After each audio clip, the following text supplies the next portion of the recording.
أسبابا فسلكها من كان أتقى ونظر بعين البصيرة إلى الأواقب فاختار ما كان أبقى نحمده وما نقضي له بالحمد حقا ونشكره ولم يزل للشكر مستحقا نسبئ إلهي ولا تنسبئ سواه ملك تسبح السماوات الأولى الأموال والأشجار والطير في جو السماء على رزقه والحوت الوسط البحر ما ينسى أيها الناس اتقوا الله بامتثال أوامره واجتناب نواحيه فإنه لا نجاة لكم من النار إلا بهذا ثم أصلي وأسلم على نبينا وعظيمنا وقاعبنا وقدوتنا وأسوتنا وشيخنا ومعلمنا أكمل البشر خلقا وخلقا أما بعد ulvan mokutendeza Allah subhanahu wa ta'ala n'okusalira ebyengana emirembe by'okwekitiibwa nabiyuna Muhammadin sallallahu alaihi wasallam nzizaako okukuutira omwoyo gwange n'ejammwe ne mbajjukiza nti ittaqullaha bimithali awamirihi tutye Allah nakuteeka mu nkola ebiragiro bye wa ijtinaabi nawaahihi awamu n'okwesamba ebyo Allah bye yatuziyiza fa innahu la najata lakum minan naari illa bihadha kulw'ensonga teri kijja tutaasa ku muliro gwa Allah okujja nga tukoze byokka baganda bange abasiraamu olunaku lwale tugenda kwejjukanya kuzimu ku nsonga abantu zisinga okubeeramu n'obwetaavu mu bulamu bw'ensi era bangi zituuse n'okuba ntitulemererwa okuzitegeera we zirina okukolebwa oba butya eddiini yaffe wezitunnyonnyola ne tukakkana nga tetukoleddemu shiriki nga n'ensonga eyo ensonga ekwatagana n'okusaba edduwa bantu bangi tuli mu bulamu obulimu obwetaavu obutuusa n'okuba nti omuntu atuuka n'okugenda okukola shiriki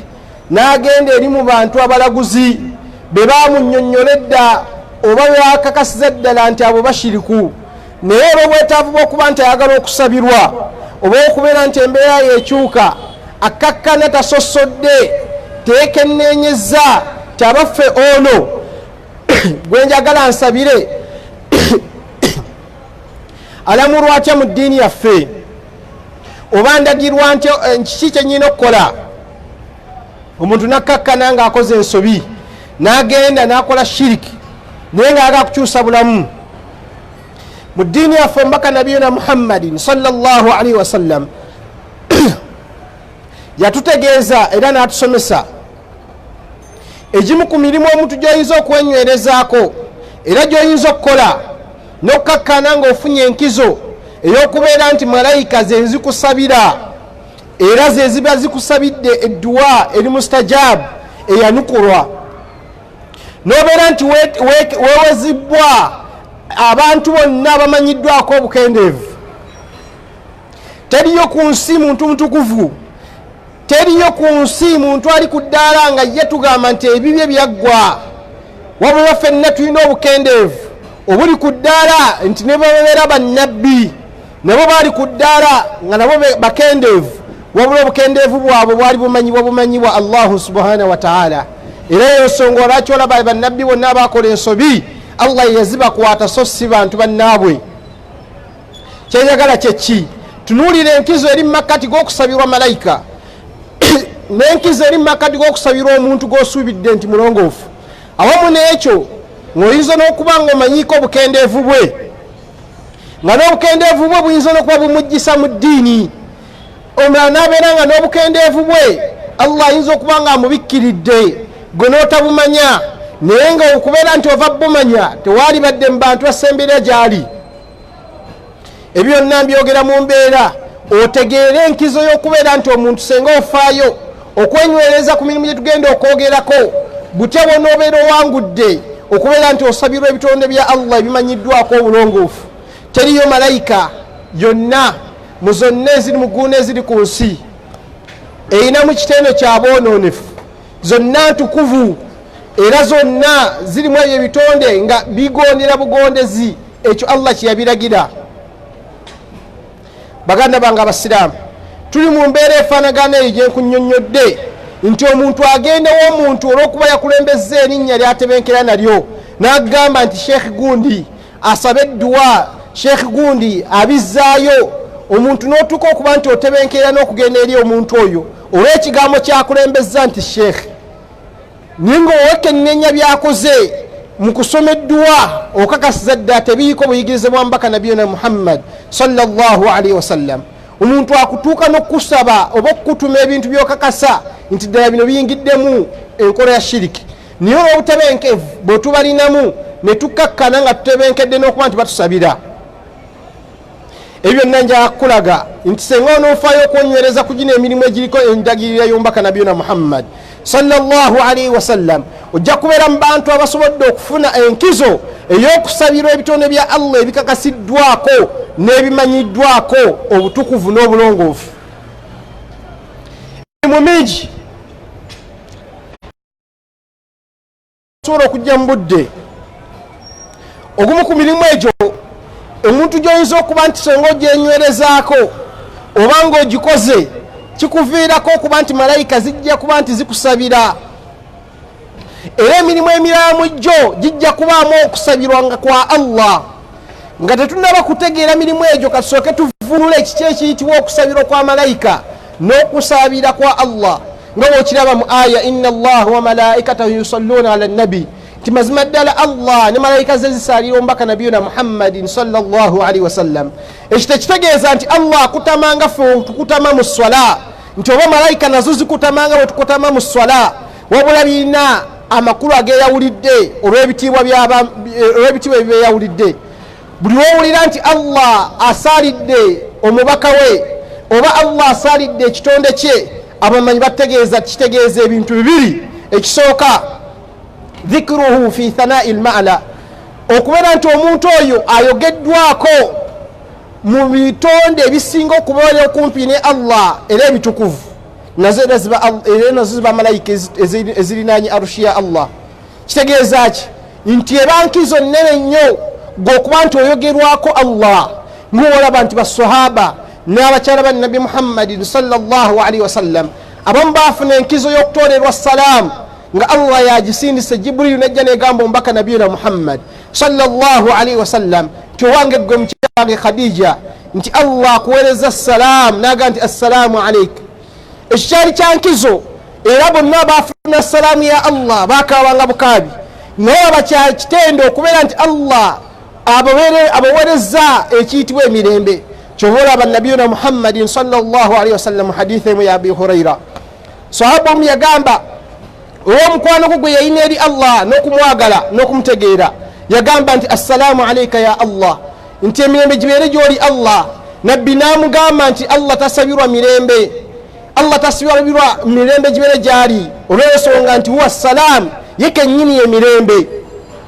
Nga tewabawo bwetaavu kuba nti Allah omusabira emirembe. Ne lwansonga ki? Sahaba ekyo yakikola olw'obwagazi bwe n'omukwano gwe yayina nabiyuna Muhammadin sallallahu alaihi wasallam namutereeza oba namusomesa. Kikyenjagaddemu nti Allah minhu salaam tabarakta ya dhal jalal, oyo Allah yennyini ewasibuka emirembe. Ne wabeera nti yakusabidde oba yakoogeddeko kiba kyankizo. Laba mu bulamu bw'ensi eno omuntu abeera mu mbeera nga kimukolera okubeera nti ayogeddwako omunene, n'atuuka n'okuba nga akkakkanya abalala bonna. Mu byafaayo by'Abawarabu kabaka omu yazimba olubiri, lwali lulungi nnyo. Omusajja we gwe yalukwasa okuba nti yayinginiya mu dduzimba, najja kabaka n'amugamba nti nsaba kyonna kyoyagala nkikuwe ng'empeera, olw'ensonga nti onzimbidde olubiri oluvuddeko okuba nti bakabaka bannange bakoze amaalo, beewunyizza nti ani yakuzimbidde, bantenze. N'amugamba nti nkusaba onkolera ekintu kimu kyokka. N'amubuuza nti ekiriwa? N'amugamba nti nkusaba ku lunaku lw'okuyingira olubiri olwo nsaba oyita abantu bonna ab'ebitiibwa, bw'omala okubayita nga batudde oluvannyuma onkowoole. Bonna onkowoola onkuba akaama, ne mukaama ako n'oba tolina ky'oŋŋambye gwe mpita buyisi nga bonna balaba onkuba akaama. Kabaka n'amugamba empya gyoga nti gye njagala. Era bwe kyali kabaka n'akola ekijjulo n'ayita n'abantu abakungu, n'ayita musajja we yinginiya ng'abantu bonna batuula, n'agamba nti yinginiya gundi jangu. Bwe yajja n'amukuba akaama, olwamala onaddeyo ng'amwenya. ensi yonna neebuuza nti kabaka kamaki kamukubye biki bye banyumizaamu makkati awo omusajja ekyo kyamumalira n'atambula mu bantu kabuli mubagamba nti oyo kabaka amukuba akaama ng'awulira ekyabbeeyi era kimumalira ng'oyagala okitegeera ntunuya omukyafayo Allah kyatunyumiza mu Qur'an Firawo n'abantu be abaali bamukolera ebintu bye bya shiriki bamubuuza nti ainna lana ajiran abaffe tulina empeera gyogenda tuwa nga tuwangudde nabbi Musa n'abaga nti naam innakum min almuqarrabin mazima ddala ngenda bawa empeera naye empeera yammwe egenda kubeera nga muli bakumpi gyendi kitegeeza ki nti gwe omuntu olaba abeera mu bulamu bwansi eno omuntu n'ajujubya abantu b'okukyalo lwa nsonga ki nti ye amanyiganye ne osi wa poliisi ku kyalo kwawangalira omuntu n'ajujubya abantu olw'ensonga nti mutabani wa chairman ku kyalo omuntu n'ajujubya abantu olw'ensonga nti ayinza okuba ayina ennyota mu magye kikyenjagaddemu nti ab'ebitiibwa tubeegomba obbaliraana oli ayinza okuga nti ensonga zo zindekereze ngenda mukubira akasimu ebyo byonna mbikusembereza ku nsonga emu teebereza nga Allah gwe gwayogeddeko naga nti omuddu wange Swamadu akolera ku kizimbe gundi muddu wange gundi ali mu speya Allah n'akwogerako mu Malaika wallahi kiba kyaddibeeyi ne bategeeza abamanyi ekyokubiri ekitegeeza Allah okusalira ekitonde kye batugamba nti bw'owulira nti Allah asalidde ekitonde kye nga bw'okira ku nabiyuna Muhammadin sallallahu alaihi wasallam mulimu ebintu bibiri ekisooka kwe kwogerako mu Malaika ezimulinaanyi ekyokubiri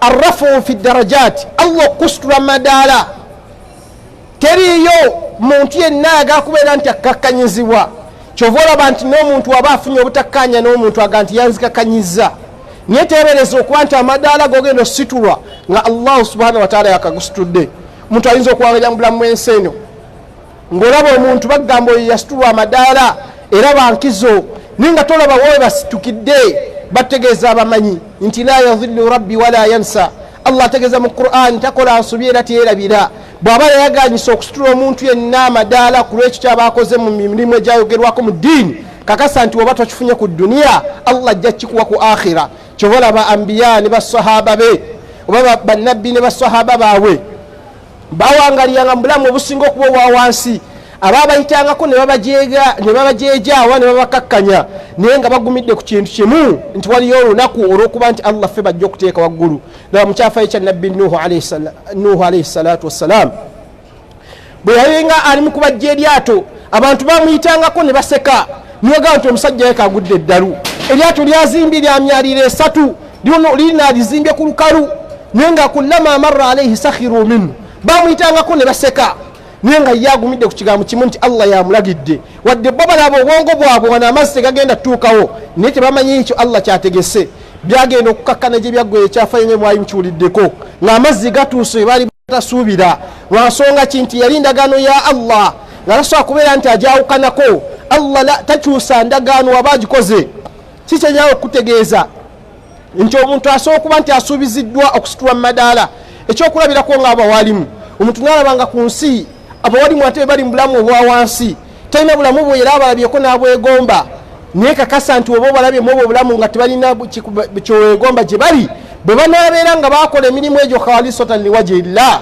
nga baligulubira kusiimisa Allah ku lunaku lwa akhira be bagenda okubeera ababedde baako bayitewo nga babitiibwa nga bafunye empeera eyo Allah gye yabasuubiza kitegeeza nti entegaano ya Allah egenda kujjulirira naye ng'ejjuliridde ku ki mu mbeera ey'okubeera nti Allah yabalaganyisa naawe muganda wange omusiraamu bw'owulira omulimu gwonna nga gulimu okubeera nti Allah agenda kukusabira Allah agenda kukusaalira nga bwe kyogerwa kakasa nti ebyo bibiri ojja bifuna ebbanga lyonoomala ng'okikoze khalisatan liwajhi okusiimisa Allah ng'okikoze ku lulwe ensonga ey'okubiri kwe kubeera nti malayika zikusaalira malayika okukusaalira abamanyi bategeeza nti as-salatu al-malaika ekiyitibwa sujud maghfira kyekiyitibwa okusabira Allah akusonyiwe n'okusaba Allah abe ng'akusaasira buli owulira nti malayika zikusabidde nga bwe tukiwulira nti inna Allaha mazima nti Allah wa malaikatahu ne malayika ze yusalluna ala nabi zisaalira Allah zisogona amatono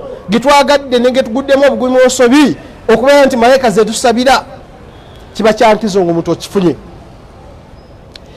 ekyo nno kyekitegeeza amakulu g'okubeera nti Allah akusaalidde era nekitegeeza n'amakulu g'okubeera nti malayika zikusabidde kaka tugenda kulaba emirimu gino abayingidde leeti khutuba yaffe etambulira ku mulamu ogugamba abaffe mirimu ki omuntu gyoyinza okwenywerezaako mu bulamu bwo n'obeera nti ofuna enkizo y'okusaalirwa malayika oba n'ofuna enkizo y'okusaalirwa Allah subhanahu wa ta'ala nga bwe tukivuunudde.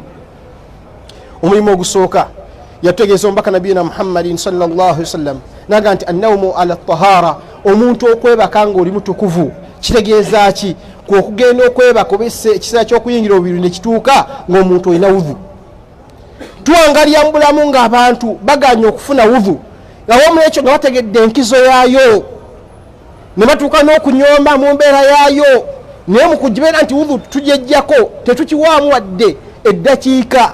Omuntu akwata mu bukyafu ng'akasa ne bumalako wudhu n'atekyeraliikira n'okukola pulogulaamu y'okufuna endala. Omuntu n'abeera nti okuba kufuuyisa okuvaamu mukka era n'agujjako nga tafudde wadde okulubya okuba nti afuna wudhu endala. Lwa nsonga ki? Butamanya bukulu bwa nsonga eyo. Yatutegeeza nabiyuna Muhammadin sallallahu alaihi wasallam naga nti man baata tahiran, yaga nti omuntu abeera nti yeebaka nga mutukuvu amakulu n'ofuna wudhu n'ogenda okwebaka, baata ala shi'arihi, nabiyuna Muhammad sallallahu alaihi wasallam aga nti muwangalya munviirize malakun malaika ng'esaba nti egamba nti Allahumma ighfir li abdika fulan, ay Allah kusaba osonyiwa omuddu ogundi nekwogera amanya, fa innahu baata tahiran, olw'ensonga yagenza okwebaka nga yeebase, yagenza okwebaka nga mutukuvu amakulu nga yafunye wudhu. Kiki? Mulimu mwangu nnyo, gufuba okulaba nti buli ogenda okwebaka n'okubeera ng'oli mu kibuga ofuna wudhu ogenda okwebaka ng'oli mutukuvu. Kyova olaba abamanyi baba kituvuunulira batuuka n'otutegeeza nti gegimu ku miwaatwa abantu gye bafuniddemu endwadde ezibakosezza oba zibeetamiddwa omuli okukosebwa amajinni. Omuntu yenna ekigenda okinoonyerezeeko ng'omumanyi nti yakosebwa amajinni, kakasa ali mu bantu abeebaka nga tebafunye wudhu. Olw'ensonga nti olwo liba jjiji oba olukomera omuntu lw'oba lwetaddeko okubeera nti weetukuza, ogenda okubeera nti weebaka nga malayika ze zikuuma nga nte amajinni tegasobola kukusemberera.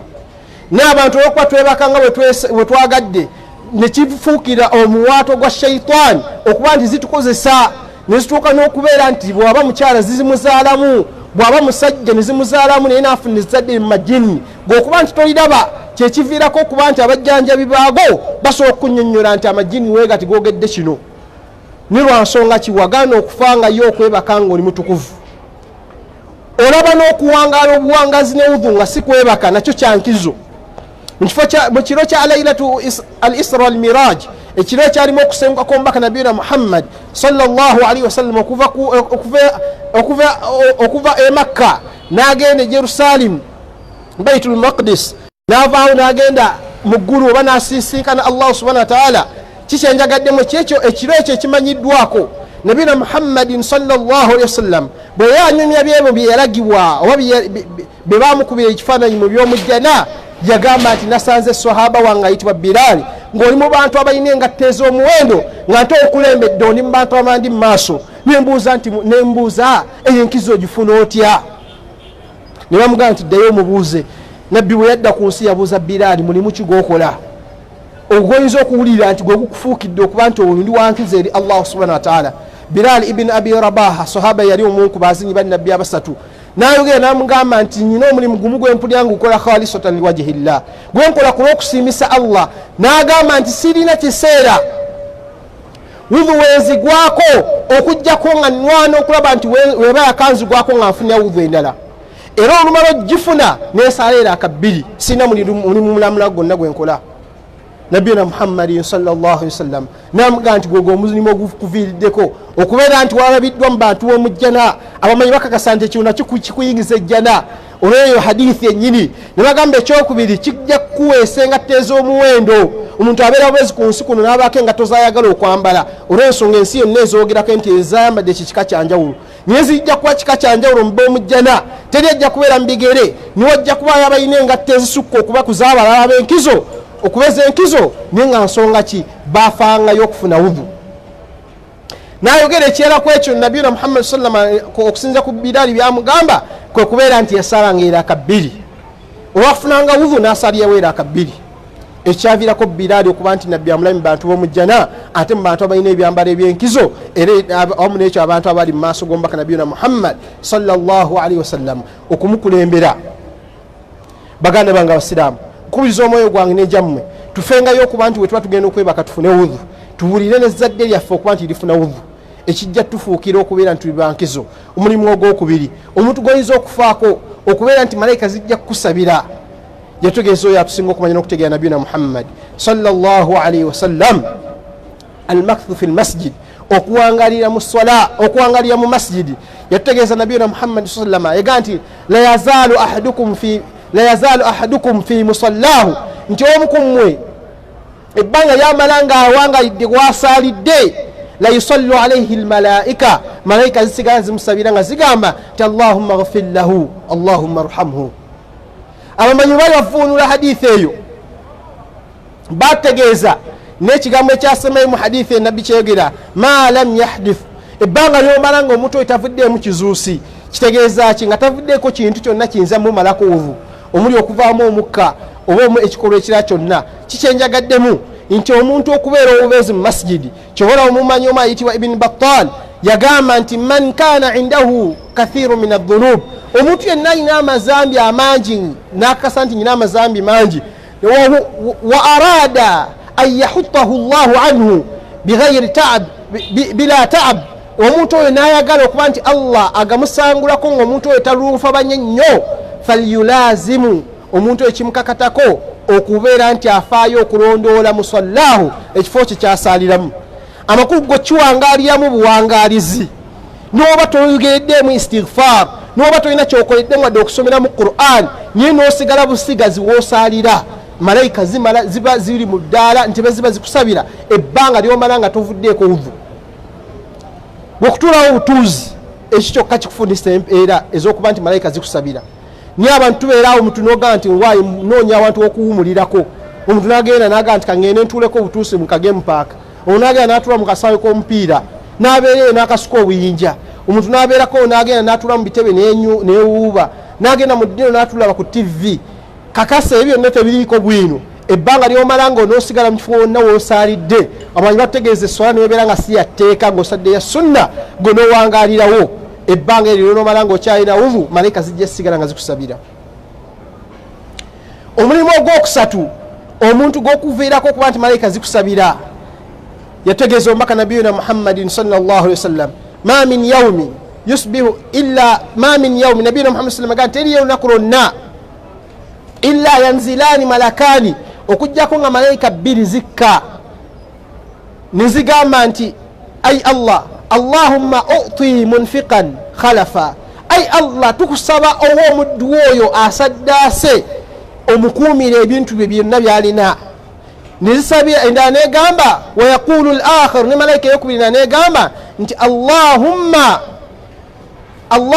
uti ay allah tukusabawo owe mumsikan talafa oyenna amye oba akodowalidde emmali yo gimalewo kitegeeza ki okusaddaaka omuntu ebbanga lyomala nga bulinaku osaddaaka kirimu ebyo ebintu ebigenda okuviirako malayika okuba nti zikusabira abamanyi bategeeza nti ekyo tekirimu muwendo gwa kisaddaakibwa totunuulira nti olina kubanga osaddaase emitwalo 10 totunuulira nti olina kubanga osaddaase emitwalo noba nga osaddaase 100 ebbanga nonomala nga oli mu bantu abasaddaase khalisatan liwajihillah ng'oluubirira kusimisa allah malayika zigenda kubanga zikusabira baganda bange abasiraamu twemanyiiza okubeera mu bantu abasaddaaka twemanyiiza okubeera mu bantu abawaayo tuve mu mbeera ey'obukodo eyoyogerwako allah naga nti sayutawwaquuna ma bakhiru bihi yauma alqiyama allah agenda tutugisa ebyo byonna bye twali tutukodowaliya nabyo ku lunaku lwa qiyama bakuzinga emaali yo mubulago bwo bakuzinga emaali yo gifuuka emiguwa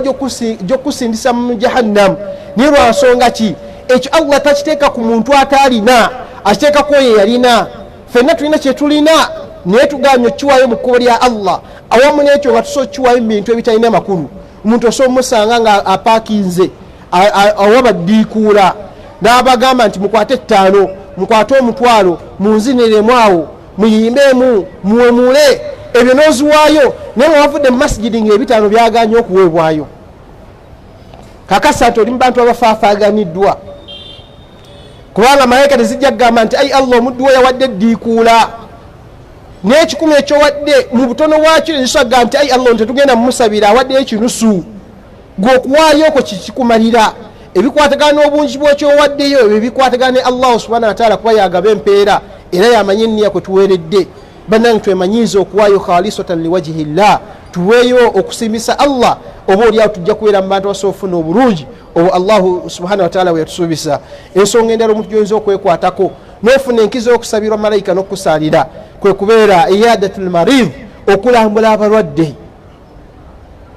Yategeeza omubaka nabiyuna Muhammad sallallahu alaihi wasallam yagamba nti omuntu alambula omulwadde asabirwa malayika 70,000 malayika 70,000 hatta yumsi. Bw'aba nga yalambudde ku makya malayika zikusabira 70,000 Allahumma ghfir lahu Allahumma arhamu okutuusa obunawungeera. Bw'abeera mu bantu abagenzeyo akawungeezi zigenda musabira okutuusa obunakya. N'ekiki kyakoze kulambula bulambuzi mulwadde. Abamanyi bategeeza nti eyo hadithi terina mukakwakulizuka kuba nti olina kyotwalidde omulwadde olw'ensonga nti Allah yasinga okumanya embeera ze tulimu. Sitteeka okuba nti olina kiweesitulidde kubanga oyinza n'okuba g'ogenza okulambula yakusinga obulungi mu mbeera y'ensawo. Kitegeeza ki gwe okubeera nti otutteyo omubiri gwo wadde abali wanaga nti ozze engalo nga teolinako okuttemu, ekito kitunuulira. Tunuulira okubeera nti malayika zigenda kukusabira Allah akusonyiwe, Allah akusaasire. Omulimu omulala omuntu gw'oyinza okwenywezaako ziyaratu akhiik, okulambula muganda wo omusiraamu. Mu hadithi emu ya Abi Hurayra radiyallahu anhu, nabiyuna Muhammadin sallallahu alaihi wasallam ategeeza nti nabbi agamba nti omusajja anna rajulan zaara akhan lahu fi qaryatin ukhra, omusajja yalambula munne mu kyalo ekirala, fa arsala Allahu malakan ala madrajati, Allah n'amusindikira malayika mu kkubo lye oba mu buufu bwe akutte, nemugamba nti aina tadhhab oba aina turid, nemubuuza nti wajolaga oba kikyoyolekedde, nemugamba nti ngenda kulambula akhi, ngenda kulambula muganda wange uhibbuhu fillah, mwagala kulwa Allah. Namugamba nti hal indahu ni'matun tarubbuha, abafu olina ekyengera kye yakuwa kyogezaako okuba nti okinyweza, ng'onoolaba nti omuntu osobola okuba nga oli yakuwa omulimu noga nti oyo okumunyweza kanyina okumulambula okumulaga nti nkyali mugonvu nkyali muwulize. Namugamba nti siina nsonga yonna wabula mulambula khalisatan liwajhi llah, mulambula bulambuzi kulwa Allah. Omusajja we bategeeza nti yalina kyonna kyeri akutte mu ngalo nti oba mutwalidde akawunga. Nabbi ategeeza malayika nemugamba nti inni, nemugamba nti mazima no ddala nze nnonze rasulun min Allah, ne mubaka okuva Allah. Abafunza abalala bagamba nti yeeyoleka gyali, nemukakasa nti nze ndi malayika. Nemugamba nti Allah nsindise gy'oli okubuuza ebibuuzo ebyo naawe obiweeko obujulizi. Bw'obyatudde Allah nangamba nkutegeeze fa inna Allahu yuhibbuk, Allah akwagala, wal malaikatu yastaghfiruna lak, Allah akwagala ne malayika zikusabira. Kitegeeza ki? Tubeere mu mbeera esobola okuyunga oluganda, tubeeko abantu betukwana nga tubakwana kulwa Allah, tulambulagane kusimisa Allah. Ekyo kijja tuviirako okuba nti tusabirwa malayika za Allah, kituviireko okuba nti tufuna omukwano gwa Allah. Mu riwaaya endala bana lahu baitan fil janna, omuntu oyo alambula muganda omusiraamu kulwa Allah, Allah amuzimbira omuzimbo mu jjana. Kitegeeza ki? Bannange tulubirire emirimu egyo. Oba oliawo omuntu osobola okuwangalya mu bulamu ng'abantu bagamba nti ebyagundu byasumulukuka, nga naawe gwe bagamba nti byasumulukuka tomanyi we byasibukira. Nsibuko yakuba nti Allah yakusumululira, wabula lwa nsonga ki? Kufaayo nti wakola ekiriko obujulizi bw'okuba nti omusenga agyenywerezaako ajja kuba nti asabirwa malayika za Allah, n'okuba nti zimusabira Allah okuba nti amusaasira era nga Allah amusonyiwa amazambi ge. بارك الله لي ولكم بالقرآن العظيم ونفعني وإياكم بالآيات وذكر الحكيم إنه ولي ذلك القادر عليه فاستغفروه إنه هو الغفور الرحيم وهو البر الكريم.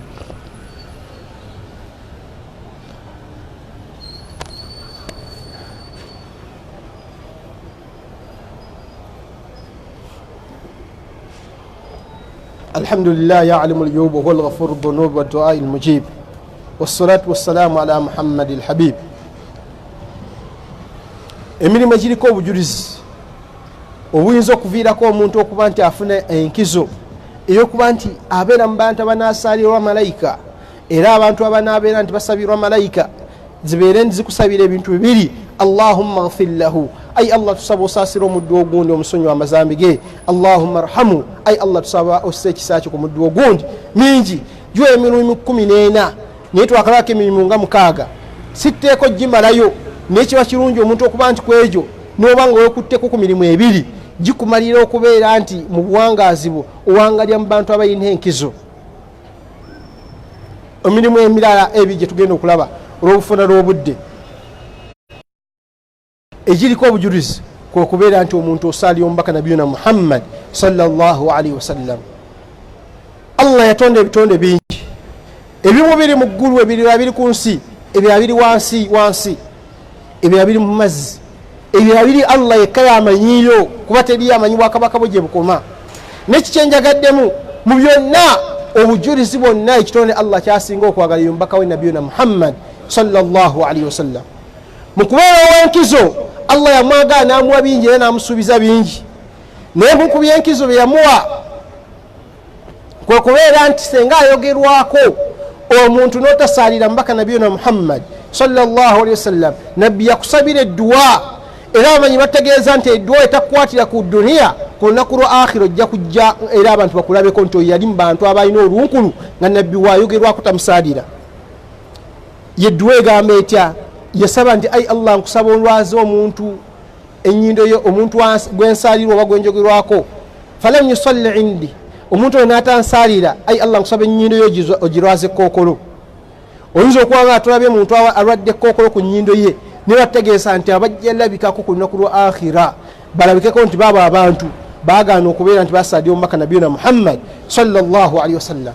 Munene mubanene wankizo mwabo Allah bayagala, gutulaba nti Allah okumanya mwagala nnyo ye muntu yekka asinga okusuubirwa era nga naffe tumusabira ajja okufuna ekifo ekisingayo okuba ekyenkizo mu jjana ekiyitibwa adini. Kubanga mu hadithi ya Imam Malik ategeeza nti ebintu bisatu byokka Allah bye yatonda n'emikono gye oba Allah bye yakwatako. Mu hadithi endala bategeeza nti biri ebintu bina, naye mu ebyo ebintu ebina obiyita mu bumpimpi okubitegeera. Ekisooka ejjana eyitibwa adini. Ejjana eyo yeri waggulu w'ejjana emanyiddwa nga Firdaus. Firdaus yejjana nze naawe gye tulinamu omukisa okuba nti senga twerongoosa tujja jjingira n'okusaba Allah agituwe. Kyova nabiyuna Muhammadin sallallahu alaihi wasallam yagamba mu hadithi emu naga nti idha sa'altum Allah aljanna, bumbanga musabe Allah ejjana fas'aluhu alfirdaus al'a'la, munsabe Firdaus yesembayo okuba waggulu. Olw'ensonga nti gwe mwali ogusembayo okuba nti tusobole okuyingira. Omwali ogusembayo okuba oguli waggulu awo gwe guyitibwa al-adin. Mwaliro gwe guli waggulu oguyitibwa saqful firdaus, gwe guli gwe kasolya ka Firdaus abantu gye basobola okubona okuyingiramu. Waggulu waayo oba kyetwaniyisa akasolya kaayo ye arshur rahman, ye namulondo ya Allah. Naye ejjana eyo nabiyuna Muhammad sallallahu alaihi wasallam yategeeza n'agamba nti bagivuganyako abantu babiri, ye ne nabbi ayitibwa Ibrahimu alaihi salatu wassalam. Nabbi n'agamba nti wa arju an akuna huwa, n'agamba nti nsuubira okuba nti nze njojjuwangula. Kiki twagaddemu eyo ejjana Allah subhanahu wa ta'ala ebigirimu byonna bategeeza abamanyi nti byonna byatondebwa nga bimala omuntu omu, naye omuntu oyo omu asinga kusuubirwa nti nabiyuna Muhammad sallallahu alaihi wasallam. Kyonna ekirimu kakibe kitanda, kakibeere kikopo, Allah yakiwumba n'emikono gye kennyini. Ekyokubiri ebyo Allah bye yakwasaako engalo ze kyekiyitibwa ekitabo ekiyitibwa Tawrat. Ekyo ekitabo kyawandiikibwa Allah subhanahu wa ta'ala n'engalo ze kennyini. Ekyokusatu ekyo Allah kye yakwatako n'engalo ze kennyini ye nabbi Adamu alaihi salatu wassalam. Allah yamuwunda oba yamutonda amakulu structure gyondabamu oba nawe gyolimu okwo okutudizayini nga olwaga nti omubumbi Allah yatubumba ng'abumba nabbi Adamu alaihi salatu wassalam gwe tusibukamu. Mu riwaya endala neeyongerako ekiyitibwa al-arsh, namulondo ya Allah yekennyini yagyewundira. Nekye twagaddemu mu kifo ekyo ekyenkizo oyo Allah gwe yakiteekerateekera kitegeeza abawankizo. Senga oganda niweetantala okumusaalira ojja kufuna obubi, ojja kufuna obulamu obusinga okuba obwakanyigo. Ne lwansonga ki? Kugaana kugamba bugambi kigambo kimu nti Allahumma salli wa sallim ala nabiyika Muhammadin sallallahu alaihi wasallam. Nkubiriza omwoyo gwange n'ejammwe baganda bange abasiraamu tubeere mu bantu abasobola okusaalira omubaka nabiyuna Muhammad sallallahu alaihi wasallam. Olw'ensonga mu kumusabira mulimu n'okusumulula ebyo ebiganye. hadithi weziri senga watulugenze mu mulyango bulungi w'okusalira omubaka nabiyina Muhammad sallallahu alaihi wasallam. Omulimu gwe tusembyayo ogulimu obulungi w'okubeera nti songa omuntu agufaako n'agwenywerezaako anti ajja kufuna enkizo y'okusaalirwa malayika n'okuba nti zimusabira okusinziira ku bujulizi bw'omubaka nabiyina Muhammad sallallahu alaihi salatu wassalam. Kwe kubeera nti omuntu oyo yantadhiru swala, omuntu oyo alindiriza esswala. Kiki kyabadde okubeera nti omuntu yeekuumira mu kifo ky'esswala, amakulu n'ova mu swala n'obeeramu akaseera k'obeeramu n'obeera nti ovuddemu katugeze n'ovaamu kusanga munana malayika zikomawo okusabira. Naye omuntu alindikiriza esswala n'omanya nti esswala guno egenda kusaalirwa, esswala guno egenda kusaalibwa, abamanyi bategeeza nti osobola okulinda esswala mu miteeko esatu. Omuteeko ogusooka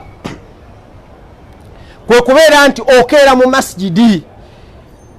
Baganda bange abasiraamu esswala ezimanyiddwa ebiseera, naye tuli mu bantu abakeerewa nga wamu n'ekyo tetukeerewa mu bintu ebirala bitusingamu obwagazi. Kuffe teriyo omuntu ayinza kubanga alinnya ennyonyi nga yali akeereye. Abalinyi b'ennyonyi bonna bakwata obudde, naye twagaana okukwata obudde bw'esswala. Kakasa nti oli mu bantu abeezaamanyizza okeera otya ku bintu ebirimu gharadhu duniya, ebirimu obwagazi bw'edduniya n'okugiwangula, n'okeerewa mu bintu ebirimu okuwangula akhira. Omuntu n'owagala mu buwangazi bwo bwonna nga tokwatangako layini esooka, naye nga guba mupiira ne bagamba nti mani esamba leero gw'osooka mu kibaano n'okwata kalayini akasooka, ogamba ne bannoga nti nze neeteguddemu ekibanda ekyo kijjula mangu, n'ogenda n'osooka n'okwata akatebe akasooka ku mwanju. Mune mu buwangazi bwonna nga tomanyi bulungi buli ku layini esooka. Kyobala mu hadithi ezimu ze tweseeyo naye katugyogere olw'okuba nti ekwataganye n'omulamwa. Mugimu ku birimu omuntu gy'ayinza okufuniramu okusabira kwa malayika. Nabiyuna Muhammad sallallahu alaihi wasallam yagamba inna Allahu malaikatahu la yusalluna ala man yusalluna ala saffi al-awwal, nti Allah ne malaika zisabira oyo abasalide ku lunyiro osooka. Kyobala mu hadithi na nabbi n'agamba nti law ya'lamu an-nas, senga abantu bali bamanyi obulungi obuli ma fi saffi al-awwal, ya'lamu an-nas ma fi an-nida wa saffi al-awwal, senga abantu bali bamanyi obulungi obuli mu kwaziina n'obulungi obuli mu kubeera ku lunyiro osooka, lastahmau alaihi, neweera nga tebafunye muwatwa gonna illa an yastahmau, okujjako okuba nti bakuba bukubi kalulu. Lastahmau alaihi, baali badde nti bakuba akalulu, nemukuba akalulu nti abaffe baana bagenda okusaalira ku layini esooka ku salati al-asr, nga kyekiri abasamba bala abali mu kalulu nti gundiremu abasaaliddewo, gwobaddewo ebbanga ddene naawe tuweemukko. Senga twali tumanyi kitegeeza ki? Olw'obutamanya bwaffe yensonga lwaki omuntu asobola okukeera mu masjidi n'abeera mu layini esembayo nekwata empagi mbu yesigamye, lwabutamanya ekyo. Nekitegeeza ki? Senga tuba tukimanyi omuntu ofuna obulungi bwa mirundi ebiri, kulinda swala n'obeera nti okedde mu masjidi, n'ofuna obulungi okusaalirwa malayika n'okusabira. Obwo busoboka okufuna ng'omwazinya akusangamu, agenda okujja okwazinya nga gwe mwoli, esswala neggwa n'ofuluma. Embeera ey'okubiri abamanyi batutegeeza gy'osobola okufunamu obulungi obwo kwe kubeera nti ikaama ekusangawo. Omuntu n'ojja mu masjidi nga bamaze okwaziina katugeze, bagenda okukima esswala nga mwoli, oli mu bantu abafuna empeera z'okusabirwa malayika n'okusaalira. Embeera ey'okusatu y'ey'okubeera nti omuntu oyo agatta esswala. Omuntu n'obeera mu masjidi katugeze okuva ku salati al-maghribi n'obeeramu paka ekiseera kya salati al-isha, bantu gye bali abawanga kweyenkola n'omubaka nabiyina Muhammad sallallahu alaihi wasallam mumanyiddwako balinanga esswala ne bagatta esswala, ne tuwangalira mu bulamu nga tetulina esswala gye twali tusaddeko nga ffe abagisooseewo. Abantu tubeera mu bulamu nga tetuzigattangako, naye nga tusobola okugatta amazambi, omuntu n'ava ku lino ezambi nadda ku liri. Saba Allah atusonyiwe era atusaasire. Tetujja kusussa bigambo byaffaawo, naye nsaba okukubiza omwoyo gwange n'ejamu mu mirimu egyo gy'osobodde okubeera nti ojjukizibwa era gy'otegeddeko nga giriko obujulizi bw'omubaka nabiyina Muhammad sallallahu alaihi wasallam. Beerako guwenywerezaako ofune enkizo y'okusaalirwa n'okusabirwa malayika mu buwangaazi bwo, osobole okuba nti obulamu bwo bweta, obulamu bwo busobola okufuna essanyu. Naye abantu tuli mu bulamu obwakanyigo, olw'ensonga twesambye ebigambo bya Allah ng'ebyo bitwogeddeko. Kyova Allah yatusuubiza mu surati Taha n'agamba nti waman arada an dhikri, oyo yenna aneesamba ebigambo byange bamaze bimujjukiza, fa inna lahu ma'ishatan dhanka, obulamu bwe ngenda buteeka mu kanyigo. Ffenna tulina akanyigo ke tulimu, naye kakasa nti okalimu olw'okusinziira ku percentage weewaddeyo mu kuwuliriza n'okukolera ku bigambo bya Allah subhanahu wa ta'ala. Allah n'agamba nti wanahshuruhu yawma alqiyamati a'ma, yakunaku lwa qiyama ngenda muzuukiza nga muzibe. قال ربي لما أشرتني أعمى ومن دام أقامنت أي الله راتي وزوكيزانا نمزبي وقد كنت بصيرا لكن سنة لما وابلبا الله قال كذلك آتتك آياتنا الله كقامنت ويشت وشايت باكسو منانغا آزف في كجما فنسيتها نوزي سامبا وكذلك اليوم تنسى ناو نقوالي ويتوت كوي سامبي واتكوبونيرزا ويتوت nsaba obentu obeera mu bantu abajjukizibwa amateeka ga Allah n'osinga okuba nti otwalamu agasinza okuba nti ogategedde. إن الله وملائكته يصلون على النبي يا أيها الذين آمنوا صلوا عليه وسلم تسليما اللهم صل وسلم على نبينا محمد كما صليت على إبراهيم وعلى آل إبراهيم اللهم بارك على محمد وعلى آل محمد كما باركت على إبراهيم وعلى آل إبراهيم في العالمين إنك حميد مجيد اللهم لا تضرنا في هذا المكان ذنبا إلا غفرته ولا هما إلا فرجته ولا دينا إلا قضيته ولا مريضا إلا شفيته ولا مبتدا إلا أفيته ولا طفلا إلا ربيته ولا تائبا إلا تبت عليه ولا غائبا إلا رددته ولا مسافرا إلا حفظته ولا آقما إلا نصرته ولا حاجة إلا قضيتها يا رب العالمين وأقم الصلاة إن الصلاة تنهى عن الفحشاء والمنكر والبغي يعظكم لعلكم تذكرون. السلام عليكم.